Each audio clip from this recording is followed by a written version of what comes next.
आखिर किस तरह का गुनाह किया था इन बेजुबानों ने जो उनकी इतनी बेरहमी से हत्या कर दी गई। क्या इन बेजुबानों का कोई भी सहारा नहीं है?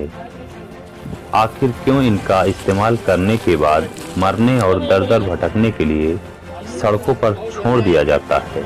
से जांच हो जाएगी। एक तरफ सूबे के मुखिया इनके संरक्षण की बात करते हैं और वहीं इनके ही अधिकारी इन बेजुबानों को मौत के घाट उतारने का काम कर रहे हैं। मामला कहीं और का नहीं बल्कि उत्तर प्रदेश के बांदा जनपद के नरैनी तहसील का है, जहां जिले के कुछ गणमान्यों के द्वारा एक ऐसा भयावह कुकृत्य किया गया है जिसको सुनकर व देखकर बड़े से बड़े हत्यारे की भी रूह कांप जाएगी। हम आपको कुछ ऐसी तस्वीरें दिखाने वाले हैं जिन्हें देखकर आप भी सोचने पर मजबूर हो जाएंगे।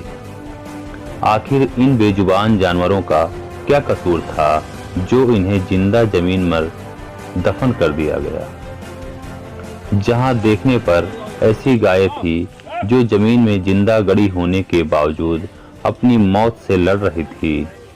उनके ऊपर से जब मिट्टी हटाकर देखा गया तो कई गायों की सांसें भी चल रही थी, लेकिन उनकी सुध लेने वाला कोई नहीं था।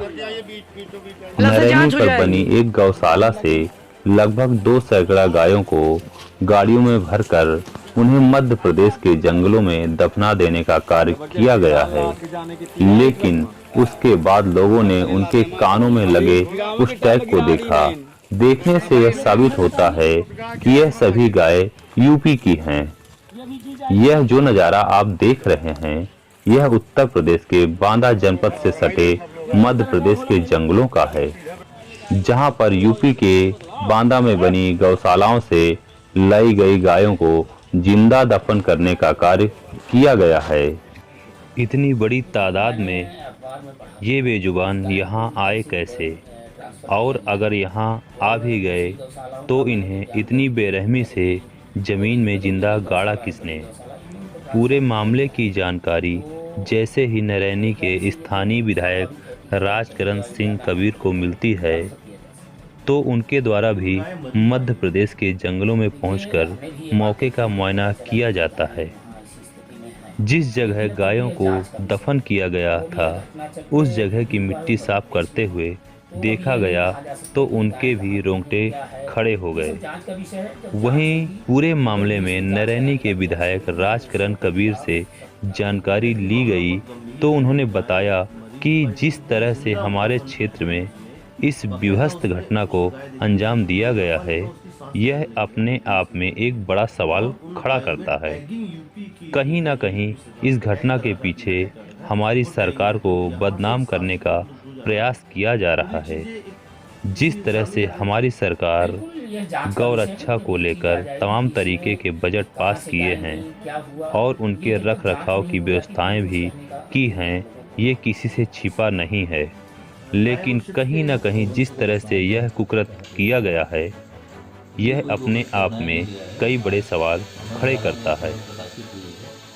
आखिर इस मामले में जिले के अधिकारी संलिप्त हैं तो मेरे द्वारा शासन को पत्र लिखकर इस विषय में अवगत कराया जाएगा और उनके खिलाफ जो भी कार्रवाई होगी वह कराने का प्रयास किया जाएगा। जबकि इसी मामले में नगर पंचायत ईओ को निलंबित भी किया गया है। अब देखना यह है कि जनपद का जिला प्रशासन व प्रदेश सरकार इतने बड़े मामले पर क्या कार्रवाई करती है और इन बेजुबानों को क्या न्याय मिल पाएगा। हालांकि जिलाधिकारी बांदा के द्वारा इस मामले में कड़ी कार्रवाई का आश्वासन दिया गया है। एक घटना हुई है कुछ घायल बड़ी, तो रात में गौशाला के पास क्या देखा? रात में नहीं, दिन का समय ही था। मैं तर्रा जा रहा था, मैं और एक मेरा मित्र थे, तो मैंने देखा मोतियारी रोड में जो गौशाला बनी हुई है उस रोड पे ट्रक जा रहे हैं। जबकि मुझे 20 साल नरैनी में रहते हो गया, उस रोड पे कभी ट्रक नहीं जाते हैं। या तो प्रशासन जबरन ले जाए, फिर उसके बाद मैंने ट्रक के आगे खड़े होकर देखा कि ट्रक क्यों जा रहा है, तो आगे आरटीओ खड़ा था। आरटीओ एक रिक्शे वाले को उसका गनर था, वो मार रहा था। तो चूंकि अब रिक्शे वाले को मार रहा था तो मैं भी रुका। मैंने देखा कि कई ट्रक अंदर लाइन से लगे हुए थे और आरटीओ साहब की गाड़ी जो है उन ट्रकों को अंदर लेके जा रही थी। फिर कल सुबह जो गौ सेवक हैं विनोद दीक्षित जी, उनके द्वारा जानकारी मिली कि यहाँ से 9 ट्रक गायें भर के ले गए, तो काफ़ी दुख हुआ। फिर सभी कार्यकर्ताओं ने, हम लोगों ने मिल करके आज पहाड़ी खेरा के पास सर्च अभियान चलाया। वहाँ पर कई गायें पत्थरों में दबी हुई पाई गई जो कि जीवित थी। कितनी गायों को ये तो बताया गया कि 150 से 200 गायें रही होंगी। 9 ट्रकों में आप समझ सकते हैं कितनी गायें भरी जा सकती हैं। चूँकि जब ट्रक में गायें भर रहे तो उस समय जाने का प्रयास किया गया, उसका भी वीडियो हमारे पास उपलब्ध है। तो उनको गाली गलौज करके एक विकलांग गौ सेवक है सोनू करवरिया, उसको भगाया गया।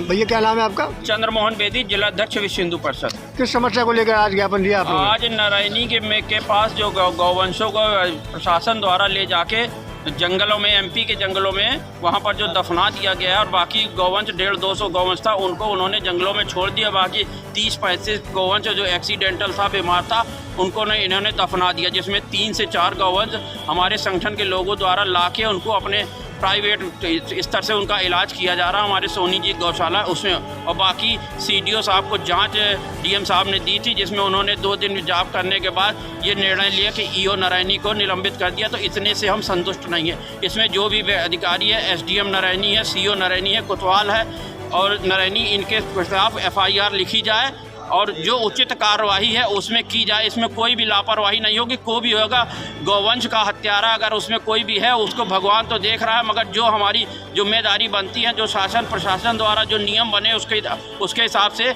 कोई भी हो, सबके खिलाफ कार्रवाई इसमें की जाए। और पूरा जो गलती है उसको सबको पूरा देखना पड़ेगा और उन गौवंशों को निकाल के उनका पोस्टमार्टम कराया जाए, जो कि हमारी परसों बात हुई थी। उसके बाद कल तक कोई कार्रवाई नहीं हुई। कार्रवाई नहीं होती है, आप लोग क्या करेंगे? हम लोग 4 दिन बाद इससे बड़ा आंदोलन करेंगे। Thank you.